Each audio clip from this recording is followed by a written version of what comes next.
So I think it started for me when I was about 10 or 12, and we lived in a small town, and my uncle lived across the street, and he had an aggressive temper.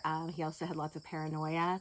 It ended up he was schizophrenic, but it wasn't always treated, and he was violent when he thought people in town were after him, or if he thought that my parents had done something to make him mad, or were after him in some sort of way. So anyways, I always had a fear of him, and I had a fear that he was going to get angry one day and he was going to come over at night, and he was going to, my mom and dad lived on, their bedroom was on the main floor, and that he was going to murder them, and then he was going to come up the stairs, and my bedroom was to the right, and my brothers and sisters had all left home by then, and I was the youngest, and he was going to come into my room, and I was going to be hiding in the closet, and then he was going to murder me as well. And in those days when those thoughts started happening, and they would happen like every night, I was kind of like scared and nervous, but I didn't say anything because in our family, we didn't really talk about feelings, and it was like just that time of our generations where nobody talked about their feelings or what was happening. So I never said to anyone that I was scared, and plus, like, I think I didn't want to make my parents feel bad. Like, I think I wanted to make them, if I thought I would upset them if I told them that I was scared, and I didn't want to upset them. So instead, those thoughts were just like, what the fuck is this? Like, and every night I'd just be like, fuck, like, go to sleep. Like, holy crap. Like, this is, don't worry about this. This is not going to happen. It's not going to happen. So I just would say it over and over and over again in my head. And eventually, it got a little bit better. But I had other things at the time too that were just strange, and I'm sure other kids did too, that things that scared you. My siblings were older than myself, and my mom and my siblings used to watch some movies that used to scare the absolute crap out of me. And one that sticks in my mind kind of the most is and they weren't horror movies. They're actually real scenarios. Sophie's Choice, where they had taken her and her children to a camp, and she was forced to make a choice of which one lived and which one died. And it was horrific. And I just always remember the trains in it. And when our small town, we had a train that went through close to our town, and it used to make like big, the siren sounds at night. And the train, every time it would come by in the night, if I would hear it, I would think that they were coming to get us, and that we would be taken to one of those camps, and we would be gassed and murdered. And again, it was like, what the fuck is this that you just can't get out of your head? Like, but again, I didn't tell anyone, because we just don't talk about those kind of things, or things that scare us. And again, maybe I just didn't want anybody to know the things that scared me. So I don't know why I held that all inside, but those are kind of the things I remember the most, like about in age 10 to 12, where the thoughts kind of really started. And then I think it was about around that time too, when I had talked about my uncle who lived across the street, and my parents and my siblings and I got dressed up to go out for Halloween. And my uncle, he hated Halloween because he thought everybody in town was against him. And sometimes some of the people in town, they would try to make fun of him or knock on his door and just egg him on.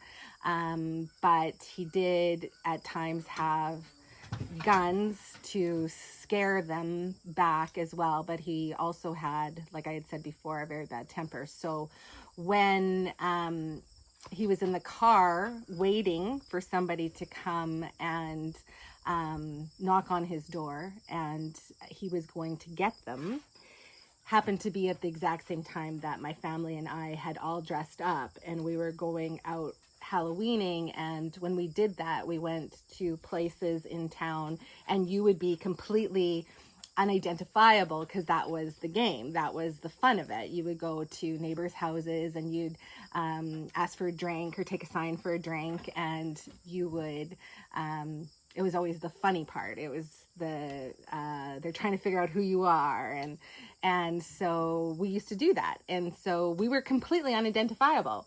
We were My dad, as far as I remember, I went to look back, but it was kind of like a lion costume and like a clown face. To me, that's what I remember.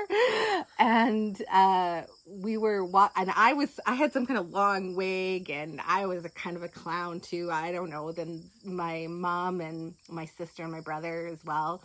And we walked past his house and his car, and he got out and he started yelling because he thought we were the neighbor kids in town that were chasing him. And he just started like pounding on my dad, like just like fist fight, like just giving it to my dad. And like at the time, you see your dad dressed as a clown and being like hit in the face. And my mom at the time was yelling for him to stop. And I remember her just like screaming at him to stop because we didn't know when it was going to end, if he would recognize that it was my dad. And he finally did. And he recognized it. And of course, we went home. And we really didn't get dressed up to go for Halloween again. Because it seemed like beyond that, every time we did, there was something bad that happened. Like we get chased by dogs or something.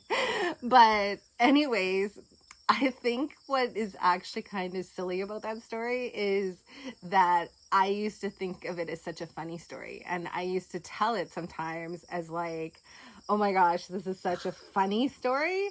And yet in my young mind, it was also a very tragic story, but it was also just so much humor. So like, that you don't know where to compartmentalize in your head. Do you put it under drama? Do you put it under like comical? And so you don't know where to put it. So anyways, I just kind of locked it away as comical. And until I brought up, when we go through the whole story, until I brought up and dug up some of the things from TMS, did I truly understand some of the trauma that affected me that I didn't really realize at the time. So there was also another time close to that time where my uncle again had gotten mad. He was hollering, and a friend of mine and myself were outside. We were just having like a little picnic, and I remember either the gun was going off or he had the gun in his hand. And her and I, we grabbed our plates of stuff and we ran inside the house. We ran up the stairs. We were super, super scared. And we tried to get a hold of, my mom and dad were home. We tried to get a hold of my dad, and we were just super scared that he was coming to get us. So that one was a very real thing for me, that was those thoughts that I always had was in a way coming true. Like it was a very real thing. Like it was a very real threat and a real scare. And again, what the fuck is this? We never talked about it. So no one talks about it. So anyways, we just continue on. I don't know why we don't talk about it. I don't know why I don't tell my parents that I'm scared, that I'm afraid. I just hold it in. And my friend and I never even really talked about it. It's 40, well, not quite 40 years later. 35 years later, and I talked to her the other day, and she's like, yeah, I remember that. That was scary. And I'm like, yeah, me too. But we buried it away.